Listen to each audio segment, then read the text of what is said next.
Bom dia, igreja. Vamos à carta aos Romanos, capítulo 15. Se quiserem abrir as vossas Bíblias para lá. Vou começar por ler a passagem. Vou dar algum contexto, porque nós estamos a ir pela carta dos Romanos. Então vou dar um contexto e depois seguir com o nosso estudo. Então, Romanos, capítulo 15, e vou ler versículos 1 até 7. Nós, que somos fortes, temos o dever de suportar as fraquezas dos fracos, em vez de agradar a nós mesmos.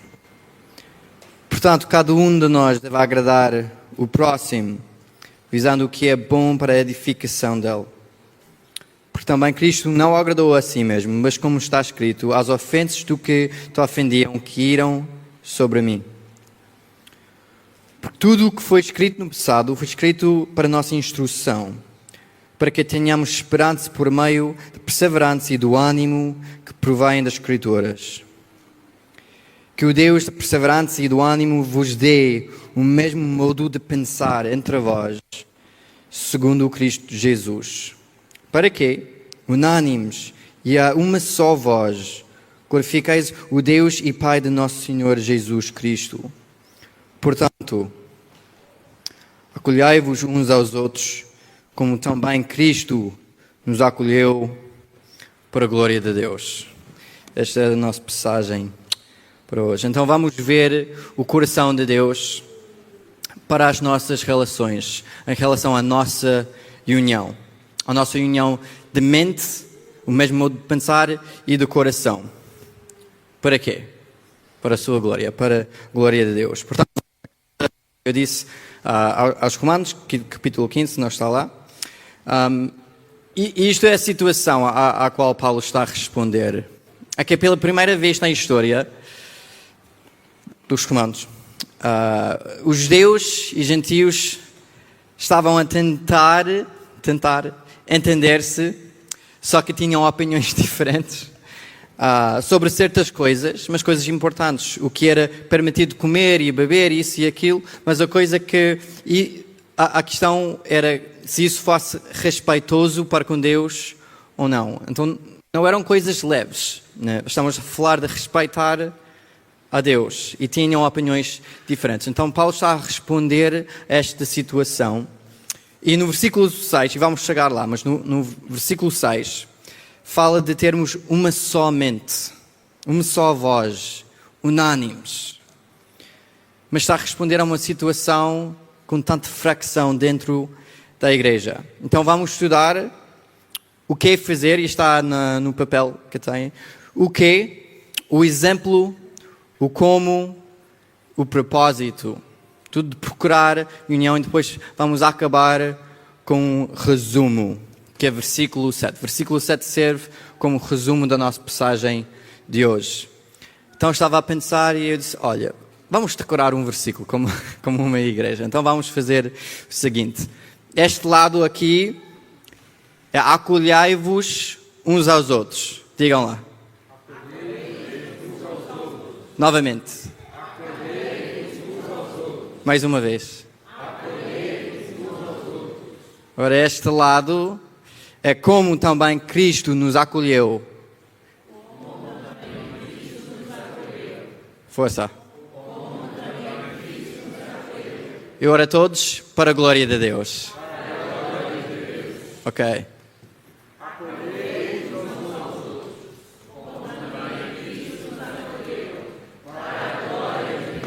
Isso, não é lindo? Mais uma vez.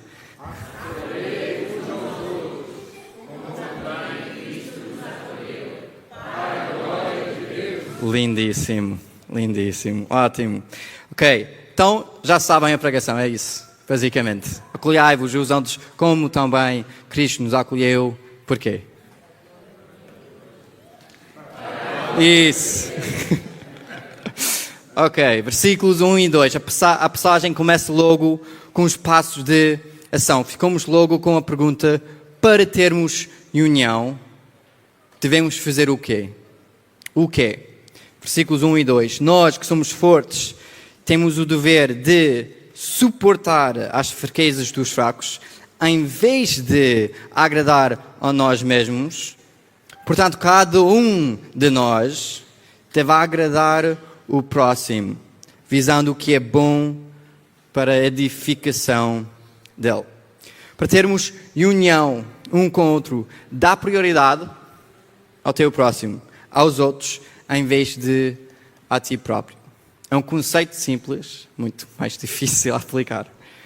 As pessoas, agora, com as personalidades, com as opiniões mais fortes, mas não só, também as pessoas que são mais fortes espiritualmente, têm de reconhecer a importância de suportar os outros. Não estamos a falar de tolerar, de aguentar, de não chatear a pessoa. Não, estamos a falar de suportar aquela pessoa. É outro nível. A suportar é esforçar-se na consideração prática da pessoa ao teu lado. É estar atento às dificuldades, aos desafios, às necessidades das outras pessoas. Agora, a maioria de nós já temos dificuldades com isto só dentro do nosso casamento. Muito menos ao nível da igreja. Mas fomos chamados a isso. Fomos chamados para estarmos atentos às dificuldades, para suportar as outras pessoas. Então temos de estar atentos ao nível emocional, financeiro, do conhecimento da Bíblia que os outros têm. Temos de estar atentos às outras pessoas e ver o que elas precisam para a edificação delas. Agora, edificação. O que é que quer dizer edificação? Pense num edifício, é construir o edifício.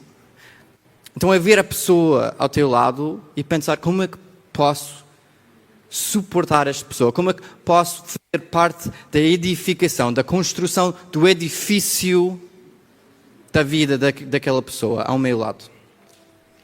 Agora Paulo continua, versículo 2, cada um de nós, então mesmo que sejas o fraco na situação, acho que poucos vão dizer isso, mas mesmo que sejas o fraco, porque às vezes todos nós sentimos fracos, tens o dever na mesma de agradar o próximo. Então comece com os fortes, mas daí diz cada um de nós. Então, para os fortes, agradar o próximo. Cada um de nós, agradar o próximo. Agora, os fortes vão suportar, né? Porque são fortes. Mas cada um de nós, na mesma, temos o dever de ver a outra pessoa e fazer parte da construção do edifício daquela pessoa, para a sua edificação. Agora, ao pensarmos em nós, é fácil voltar ao pensamento, ok, mas apesar de não ser a outra pessoa, mas eu sou permitido fazer isso ou aquilo. Em Cristo sou permitido, então ninguém pode dizer, não podes fazer isso ou aquilo, porque sou permitido em Cristo fazer isso ou aquilo. Para mim isto seria melhor. Certo. Mas, Paulo também disse na carta aos Coríntios, todas as coisas são permitidas. Tem razão. Mas nem todas são proveitosas. Todas as coisas são permitidas, mas nem todas são edificantes. E é suposto procurarmos a edificação das outras pessoas na nossa igreja. Então, mas nem todos são edificantes. Ninguém busca seu próprio bem e sim o dos outros. Mesmo que seja permitido, não quer dizer que é agradar a outra pessoa. Não quer dizer que é procurar o bem. Não quer dizer que é para a edificação das outras pessoas. Então a questão é que estamos dispostos a dizer, sou permitido fazer isso, mas não vou fazer porque não é bom para a edificação do meu irmão. Podia ver aquele filme e não me faria mal. Podia ouvir esta música e não me faria mal. Podia dizer isso ou aquilo, beber um copo, mas para o meu irmão, que tem dificuldades com álcool, isso ou aquilo, talvez não seja para a edificação de outra pessoa. Então, é estar atento às necessidades das outras pessoas.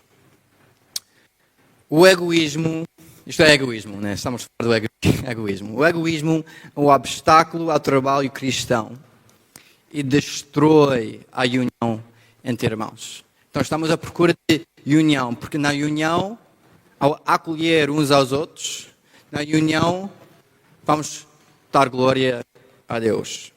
Portanto, Paulo disse, são uns capítulos antes da nossa passagem de hoje. Ele disse, sede unânimes entre vós, não sejais orgulhosos, mas prontos a acompanhar os humildes. Não sejais sábios aos vossos próprios olhos. Então, estás pronto para acompanhar os humildes. Estás pronto a acompanhar os humildes? Se dissesse que sim, quem?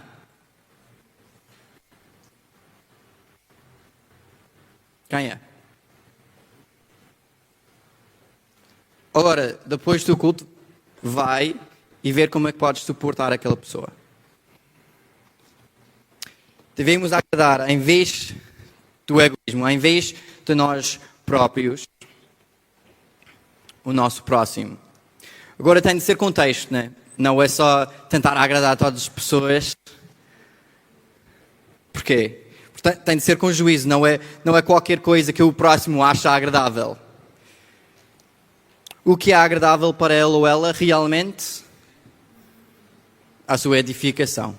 O bem espiritual daquela pessoa. A maturidade espiritual da pessoa a teu lado. Então estar atento ao que a pessoa precisa. Implica que tens de conhecer a pessoa. Agora, versículo 4. E vamos chegar lá, não estamos aí ainda. Mas versículo 4 fala da aprendizagem que temos através da Escritura, que temos perseverança e ânimo através de aprender a Escritura. Não crees isto? Para a pessoa que tinhas em mente, acompanhar os humildes, o conhecimento da palavra de Deus é o que ele ou ela precisa. Como é que vais entregar a palavra da forma mais eficaz? Romanos 12:10. Isto é amor. Amai-vos de coração uns aos outros com amor fraternal, preferindo-vos em honra uns aos outros. Ora, isto implica sacrifício. Implica... provavelmente tu vais ter de iniciar a conversa. Olha, querias estudar a Bíblia comigo? Queres tomar um café? Como é que estás? Como é que tens estado? Fazer as perguntas. Conhecer a pessoa. Ver o que são as dificuldades na vida dela ou dela. A dar preferência a outra pessoa. O amor envolve sacrifício. Isto é seguir Jesus. Dás prioridade, então, ao que te agrada ou dás prioridade ao que fortalece o teu próximo? Agora, podíamos estar a pensar, dar prioridade a outro em vez de mim próprio? E se ninguém cuidar de mim? Ninguém está a cuidar de mim, como é que posso suportar o outro? Ninguém está a cuidar de mim. Porquê arriscar isso? Porquê arriscar continuar a ficar escutado e não tenho mais força? Estou sem força. Paulo responde, versículo 3, é porque esquecemos-nos tão facilmente do que Cristo já fez por nós. Então, versículo 3, porque também Cristo não o agradou a si mesmo, mas como está escrito, as ofensas dos que te ofendiam caíram sobre mim. Então, o nosso exemplo é Jesus. O foco de Jesus tem sido sempre os outros. Ele merece todos os direitos do Rei mais exaltado, mais santo, mais louvado, o próprio Deus. Mas ao mesmo tempo assume as dificuldades nossas. Assume as dificuldades dos outros. E quem é que faz parte desses outros? Tu fazes parte. Como seguidor de Jesus, tu fazes parte. Jesus está a cuidar de ti. Agora, podia estar fraco. Não estou a negar isso. Mas Jesus está a cuidar de ti. no que tu precisas. Jesus está e vai sempre estar a cuidar de ti, no que é bom para ti, para a tua edificação. Em primeiro lugar, Jesus assumiu a morte que tu mereces e prometeu que vai estar sempre conosco. O fim do Evangelho de Mateus. Uma promessa. Jesus assumiu as ofensas que nós merecemos. Assumiu as palavras duras. Assumiu as acusações que nós merecemos. Para quê? Para sermos apresentados diante de Deus sem qualquer acusação. Ficas sem acusação diante de Deus, mas atenção, implica sofrimento. Seguir Jesus implica sofrimento. Somos chamados seguidores de Jesus, mas quem é Jesus? É o homem das dores. Se estás confortável, estou preocupado. Quando eu estou a sentir confortável, está tudo bem. Realmente tenho de avaliar isso. Quando estou tudo bem, tenho de me perguntar, estou a sacrificar-me pelas pessoas que eu conheço, que estão ao meu redor? Alguém está com qualquer necessidade ou dificuldade e não estou atento? Vale a pena perguntar. Agora, somos seguidores do homem descrito aqui em Isaías 53. Imagina-te como seguidor desta pessoa. Ele foi desprezado, rejeitado pelos homens, homem de dores, experimentado nos sofrimentos e, como um de quem os homens escondiam o rosto, foi desprezado. Não lhe demos nenhuma importância. Verdadeiramente Ele tomou sobre si as nossas enfermidades e levou sobre si as nossas dores. E nós o consideramos aflito, ferido por Deus e oprimido. E Ele foi ferido por causa das nossas transgressões e esmagado por causa das nossas maldades. O castigo que nos traz a paz estava sobre Ele. Por seus ferimentos fomos sarados. Então, de um lado, traz conforto seguir Ele. Do outro lado, temos que reconhecer que implica sofrimento. É o que Ele fez por nós, mas também é o nosso exemplo a seguir. Jesus ganhou a nossa salvação e o seu sacrifício é suficiente, 100% de certeza. E é oferecida como presente. Salvação grátis, somente pela fé. Mas seguir Jesus, o desprezado, o rejeitado pelos homens. Ou seja, caminhar com Jesus, o homem das dores e experimentado nos sofrimentos, vai-te custar. Jesus não agradou a si mesmo, portanto, como os seus seguidores, vamos também agradar não a nós mesmos, mas ao próximo.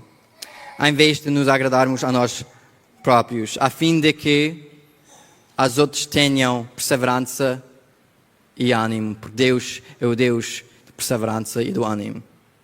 O como, agora, vamos falar do como. Vamos recapitular aqui a passagem e continuar a seguir. Começamos por dizer que queremos que Deus seja glorificado pela nossa união uns com os outros. Depois dissemos que não devemos agradar a nós próprios, mas sim aos outros. E depois vimos que Jesus fez isso a assumir insultos e ofensas que Ele não merecia. Depois fomos chamados a seguir este Jesus rejeitado. Então seria bem racional dizer, está-se a brincar, não quero isso. Isto é tão irrealista. Como é que consigo fazer isso? Realmente sacrificar-me pelo outro constantemente assim. Se eu estiver bem, pergunto-me, porque é que estou bem? Podia estar a amar a outra pessoa. Isto é muito dramático. Como é que alguém podia fazer isso? Como? Versículo 4. Por tudo o que foi escrito, a escritora, no passado foi escrito para nossa instrução, para que tenhamos esperança por meio da perseverança e do ânimo que provém das Escrituras. que o Deus da perseverança e do ânimo vos dê o mesmo modo de pensar entre vós, segundo Cristo Jesus. Então não te sentes capaz de aguentar mais. Não te sentes capaz de agradar a outra pessoa. Já tentaste. Continuar a sacrificar-te a fim de quê? Sente que a situação ou a pessoa simplesmente não se relaciona contigo. Não há como. Vamos ouvir a Deus. Vamos a Deus, o Deus da perseverança e do ânimo. Versículo 5. O Deus de perseverança e do ânimo. Porque em primeiro lugar, tens razão. Não és tu que vai tornar a situação boa. É Deus que nos dá o ânimo. Então Paulo está a falar e do nada, em versículo 5, começa a orar. Paulo está a falar e falar, procurar a união, amar um ao outro. Depois pausa e diz, olha, vamos orar. Que Deus faça isso. Não somos capazes. Portanto, Ele fala conosco. Paulo para e começa a orar. E a oração vem de quê? Vem logo depois da sua lembrança da Escritura. Porque ele está a reconhecer, olha, mas Deus fala conosco. Então, ouve a Escritura, ouve a Deus. E vai-te dar ânimo e perseverança. Então, junta-te com alguém. Aplicação, junta-te com alguém para ouvires Deus. Para ouvires Deus. Porque na Escritura, ao ouvir Deus, há perseverança e ânimo. Agora, podia estar a pensar, mas não sei muita coisa da Escritura. Não vou perguntar a alguém para ler a Escritura comigo, nem sei onde está a minha Bíblia. Tudo bem. Foste à escola, por exemplo. Foste à escola sem ser capaz de ler uma frase inteira, certo? Quando começaste a frequentar a escola não conseguias ler. Mas por causa das aulas, dos professores, das pessoas à tua volta, provavelmente ajuda em casa, por causa da prática pessoal, consegues ler. Não é que tens de saber o que a Bíblia diz para começares a ouvir Deus. Porque Deus sabe onde que estás e quer falar contigo. Então faz a mesma coisa para aprender a ouvir Deus. O ânimo vem das Escrituras porque vem de Deus. Se estiveres a faltar ânimo, ouve a Deus. Aprende a ler a sua palavra, a sua Escritura. Para teres união com as pessoas de Deus. Para teres esperança, para teres a certeza do que vai acontecer depois desta vida na terra. É preciso ouvir Deus. E ouvir Deus por ler a Escritura. Portanto, a quem é que podes pedir que se encontre contigo para te ensinar a ouvir Deus? Quem? Quem é que podia ser? Pensa em alguém na igreja que sabes fazer. Agora, se estiveres a pensar, mas eu sei fazer, não preciso, e não é uma coisa arrogante, mas não preciso de alguém para encontrar comigo, para me ensinar a começar a ler a Bíblia. Bem, então encontra alguém que podias ensinar. E o pedido é simples, é só perguntar, olha, querias tomar um café comigo, começar a ler a Bíblia, talvez uma vez por semana. É simples. Podes roubar a minha frase. Porquê? Como é que a Escritura faz tudo isso? O que é que a Escritura promete que ela faz? Na segunda carta ao Timóteo diz, toda a Escritura é divinamente inspirada e proveitosa para ensinar, para repreender, para corrigir, para instruir a justiça, a fim de que o homem de Deus tenha capacidade e pleno preparo para realizar toda boa obra. Qual é a boa obra? A construção dos outros. Então, se quiseres fazer parte da construção, da edificação da outra pessoa, entrega a palavra. Para termos união entre nós, repito lá novamente, para termos união entre nós, precisamos de nos sacrificar, como falamos nos versículos 1 e 2. Precisamos de seguir o exemplo de Jesus, versículo 3.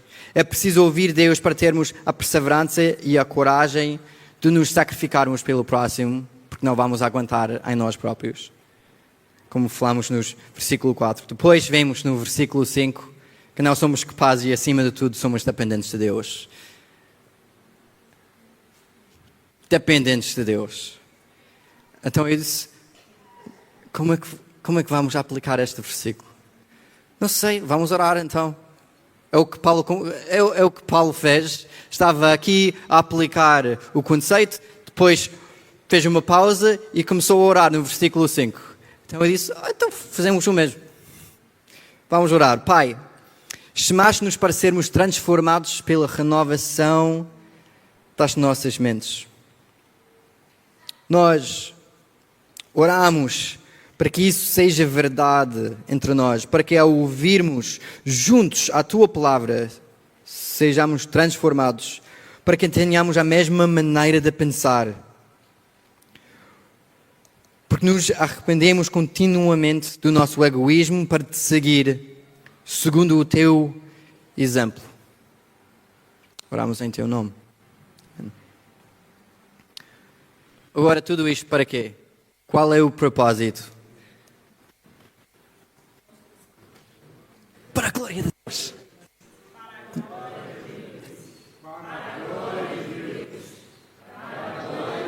Por que fazer isso? É sobre ti? Não. É para quê? Isso mesmo. No versículo 6 temos a nossa declaração do objetivo. Para que, unânimes e a uma só voz, a gritar para a glória de Deus. Para que, unânimes e a uma só voz, glorifiqueis o Deus e Pai de nosso Senhor Jesus Cristo. Não é para tu teres paz. Agora, Deus quer que tenhas paz. Não é para simplesmente viveres bem, como vimos claramente no versículo 1. A união é importante para que a oração de Jesus seja verdade. Pai, santificado seja o Teu nome. Que a Tua reputação seja respeitada, amada, adorada. Queremos que as pessoas o conheçam. E nós, sendo a igreja do Seu corpo, temos o papel e privilégio de o representar. Portanto, sim, em relação ao coração e à mente, que estejamos dispostos de nos sacrificarmos pelo próximo, que reunimos para lermos as Escrituras juntos a transformação ao nosso modo de pensar, para que Deus seja glorificado, para que Deus seja temido pelo poder que tem nos corações dos homens. Qual união? Mas vamos qualificar isto também. Qual união é que vai mostrar quem Deus é? A união segundo Cristo Jesus. Unânimes e a uma só voz, de comum acordo, com uma só mente, segundo Jesus Cristo. Porque temos que reconhecer, num sentido, isto é importante, uma igreja de prosperidade, né? Num sentido, é uma igreja unida. Têm todos o mesmo objetivo. Que ficassem ricos financeiramente e saudáveis fisicamente.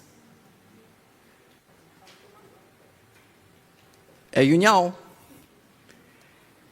Mas isso não é a união que glorifica a Deus. Então qual é a união que estamos à procura? A união segundo Jesus Cristo, que não agradou a si mesmo. É a união segundo Cristo Jesus, que foi rejeitado por este mundo para amar as pessoas e os humildes. Pessoas dispostas de se sacrificar pelo próximo. Isto é a nossa chamada. De procurar agradar o próximo para a edificação, o fortalecimento do outro, para o bem espiritual do outro. para sermos pessoas que leem a Escritura juntos, entre pessoas que ensinam a Escritura um ao outro. Imaginem isso a acontecer. Todos nós, durante a semana, encontrar para ensinar um ao outro, ouvir Deus. Não é uma imagem linda? Quero nada mais que fazer parte disso. A união segundo Cristo Jesus. Então, o nosso resumo. Versículo 7. Se tivesse de dar uma frase para resumir esta pregação, né, seria: acolhemos-nos uns aos outros. Versículo 7. Portanto, acolhei-vos uns aos outros, como também Cristo nos acolheu, para a glória de Deus. Então vamos fazer o nosso exercício mais uma vez. Lembram-se?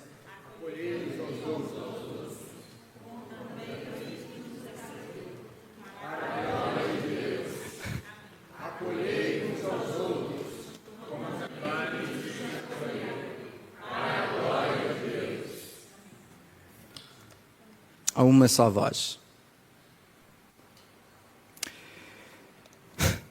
O teu próximo precisa de ouvir Deus. Faz parte disso. Vamos orar. Pai, eu oro que tenhamos união enquanto te procuramos, enquanto te seguimos, enquanto nos sacrificamos, enquanto ouvimos a tua palavra. Tu és o Deus de coragem e de perseverança. Tu és aquele que transforma as mentes e os corações. Dá-nos esta união, dá-nos o mesmo modo de pensar, os mesmos desejos, as mesmas vontades. Que estejamos de acordo com os teus quereres e os teus desejos. Que o teu nome seja glorificado enquanto te representamos uns aos outros e ao sairmos ao mundo. Vamos ficar a pé e ler uma profissão da fé.